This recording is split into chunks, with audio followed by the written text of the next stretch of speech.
Right, good morning. So here's today's starter. Now, you may have done this question before. It's a mechanics question from your Year 12 mechanics. It's a big question. It's got a lot of marks, but it's nicely structured for you. So although it's got quite a lot of marks, sorry, I'm just trying to get that straight. Although it's got quite a lot of marks, it's structured nicely for you. So part I, you've got 5 marks. Obviously, you may want to pause the video here or print it off. And then there's, in parts 2, 3 and 4, there's another 8 marks. So you can see what you've got here is a 13-mark question. So I think you've probably done this before in your mechanics, but I was just thinking it's on your list of topics for your assessment, and you've got your assessment 2 weeks today. So if you've got any issues with this question, now's a really good time to start emailing your teachers for some help. So it's a really good question. It's got your different types. So it's got your SUVAT in your first part, or your velocity time graph there, and then you've got a little bit of a twist here. So that's a really good question. So here's your mark scheme. So it's taken from the exam mark scheme. So obviously people have their different ways of answering mechanics questions, but can you make sure that you know how to do this question? And if you don't, email your teacher. They'll be able to go through it in more detail with you, because that's not what we're doing here. We're moving on with the A2 course. The AG here means answer given. So you, in part 2, you were given the answer. So it's one of those things you might be able to see really straightforwardly how the answer was achieved. But if the answer is already given, as you know, with you, it's a bit like your detailed reasoning, isn't it? As you know, you've got to make sure. So I'm just trying to straighten that up. I don't think we're very straight today. Okay. As you know, you've got to justify your answer a bit there. So you can't just blob that answer down. Right, what we're doing today. Arithmetic series. Now, we already know that a series is where you add up the terms of a sequence. So if you add up the terms of an arithmetic sequence, you will get an arithmetic series. Now, there are 2 different versions of the formula for this, and both are going to be given to you in the exam. In fact, they are the first formula on your A2, on your A-level maths formula sheet. So the sum to n terms. So if you've got a common difference of D and a first term of A, your sum to n terms is given. And we do tend to use S rather than sigma. We do have to understand what the sigma notation means, and some of the questions you will be doing will use sigma. But the formulae tend to be given with a capital S. So the sum to n terms is given as n over 2, open bracket, 2a plus n minus 1 times d. And we use these square brackets to help reinforce that you've got like a bracket within a bracket. If the nth term is L, and you've already got a formula for the nth term, haven't you? It's a plus n minus 1 times d. So if you're calling that L, here's another formula for the sum to n terms. And by using this formula here and rewriting that L as a plus n minus 1d, you get that formula. So this is what they look like on your formula sheet. It's at the top, it's the first thing. Now, you don't have to prove this, but it's quite an easy proof, and it's a proof that you will have met on the taster day. If you came to the taster day in year 11 that we do, one of the things we do look at is how Gauss proved this. So I'll just have a quick reminder of it. Basically, you look at the sum to n terms, you list them out. I've tried, as you can see, I've sort of spaced them. So first term, second term, third term, so on, and nth term. And then you write it out underneath, but in reverse. You know, so going backwards, and then you add them together. So by adding them together, you get 2 lots of the sum of n terms. And you can see here, you're getting 2a plus n minus 1d plus 2a plus n minus 1d, and so on. 2a plus n minus 1d. In fact, you are getting, because there are n terms there, you are getting n lots of 2a plus n minus 1d. So you can write it as n times 2a plus n minus 1d.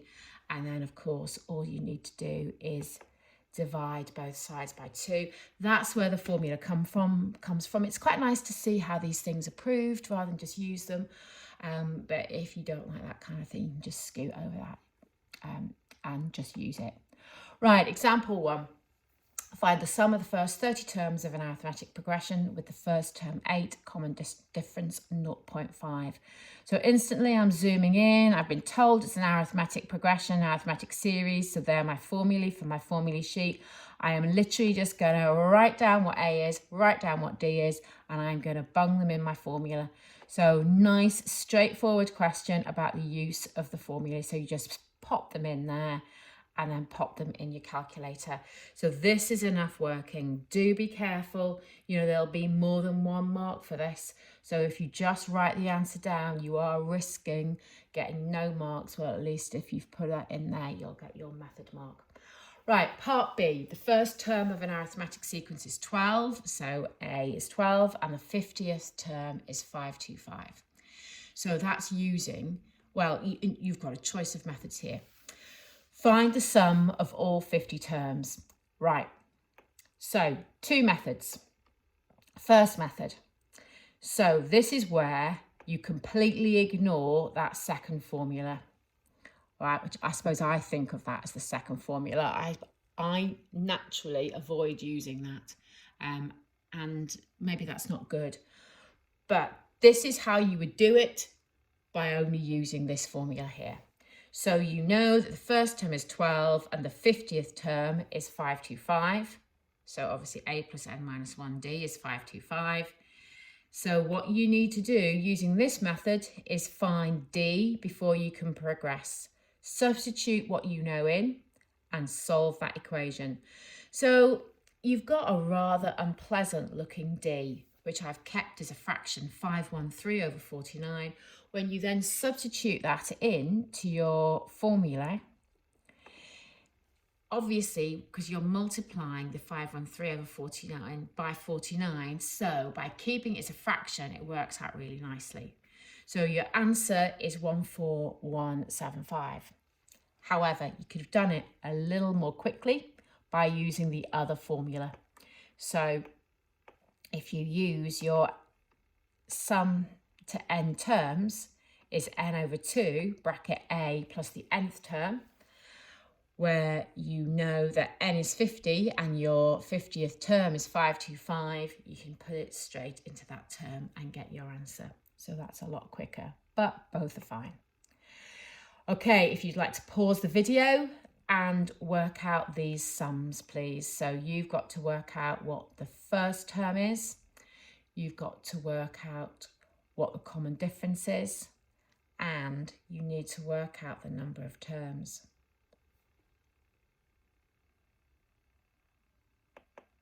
Okay, here are the answer.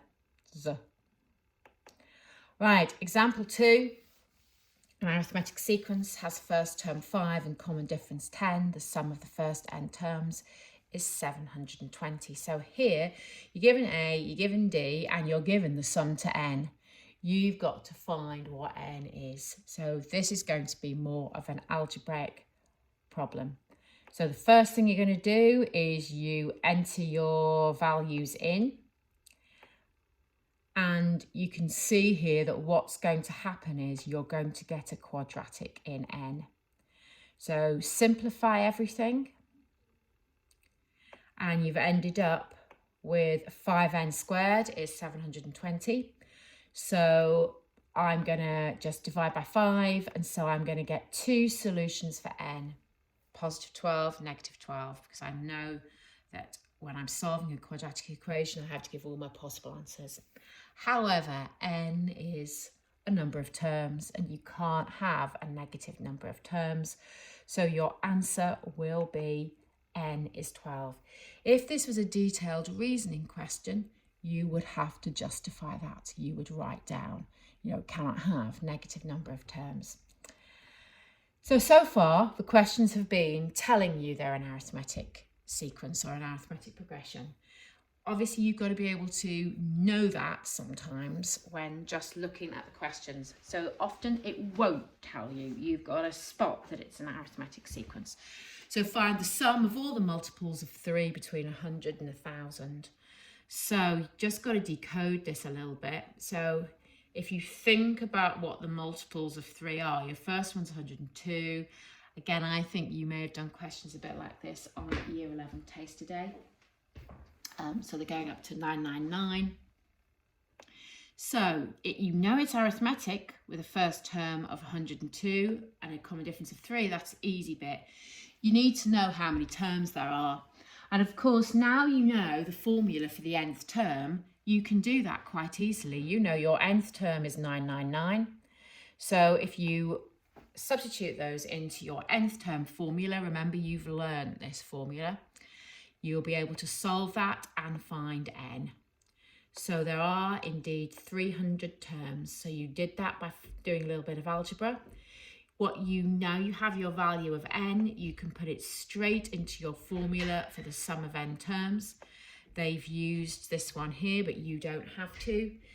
You know what A is, you know what D is. You could use the other formula and you would get your answer 165150. Example 4. Now, I think this is sort of a slightly different question where it is telling you, it's giving you a formula for the sum of n terms. Now, the sum of n terms of an arithmetic sequence is n squared. So we need to think about what this actually means. The sum of the first term will be 1 squared, which is 1. The sum of the first 2 terms, so that's the first and the second term added together, will be 2 squared. The sum of the first 3 terms, which will be the first term, add the second term, add the third term, will be 3 squared, 9. So let's see what they're asking us. They want us to find the first 3 terms. Well, it would be very easy for us to find the sum of the first 3 terms, but we need to do a little bit more work to find the individual 3 terms. So the sum of the first term, 1 squared. Now that means the first term is 1. The sum of the first 2 terms is 4. Now that means if the first term is 1, then the second term must be 3. And so hopefully this now makes sense. The sum of the first 3 terms is 9. Now, if the first term is 1 and the second term is 3, that means that the third term must be 5. So you have your arithmetic sequence 1, 3, 5. First term 1, common difference 2. Right, example 5. Example 5, as you can see, is an 11-mark exam question. So I'll just move that down a little bit. So this is quite hard. It's this last bit that's quite hard. And you can see it's introducing the summation. So if you would like to do this before I explain it, please freeze the video. It will give you a bit of a challenge. It's quite a hard question. There's quite a lot of algebra going on in part 3. So by all means, freeze the video, have a go at it. Right, I'm now going to go through it. Right, find the 20th term. So quite straightforward. You've learnt the formula for the nth term. So I've just substituted my values in. I know that my 20th term is 62. 2 marks for that. It's really kind of nice. Right, part 2. Absolutely, you could put this in your calculator.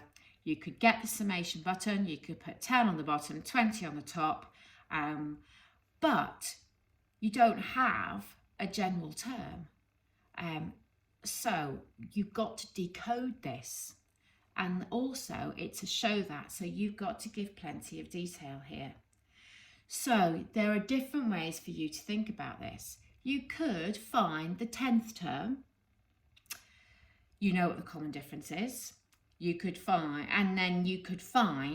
the sum of those 10 terms using that idea. So, or you could think about it in a different way. This is how they've done it in the mark scheme, but it doesn't mean that you have to do it this way. You know that the sum of the 10th term all the way to the 20th term includes the 10th term. So what we can do using the formulae is we can find the sum of the first 20 terms, that will give you the first plus second all the way to the 20th, and then take away the sum of the first 9 terms, and that will leave you the 10th, 11th, 12th, all the way to the 20th.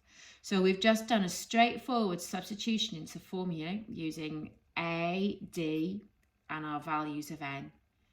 So by writing that down, and it does say show that, I've got 517. There are different ways that you could have done that. You could have got the 10th term, you know what the common difference is, and you could have found your sum to n terms using that method, but you have to give some detail.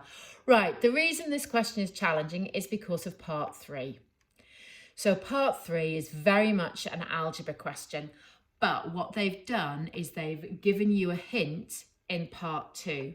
It's the same idea of part 2, but with algebraic terms rather than numbers, making it 6 marks rather than 3. But they've given you this hint in part 2 for your method. You're going to literally do exactly the same. Well, I didn't mean to do that. Right, just as in part 2, and I've lost my equals, right. Just as in part 2, we perceived this as the sum to 20 terms, take away not the sum to 10, but the sum to 9. We're going to do exactly the same here. It's going to be the sum to 2n terms, take away the sum to the term before this one, the sum to the n minus 1 terms. So it's going to be looking like this. So you can see the sum to 2n, take away the sum to n minus 1. And you are going to substitute that into the formula. So you take this formula here, and it's a little bit uncomfortable, but it's okay. So obviously instead of n, you have 2n there. And instead of n, you have n minus 1 there. There's the takeaway. And of course, n minus 1 minus 1 gives you that n minus 2, and that equals 2750. So now all you're going to do, and you're just going to have to be careful because, you know, the algebra, it's just algebra, but it's quite fiddly and there's lots of places for you to go wrong. So if you just gather things together, it will look like that. And you've ended up with a quadratic.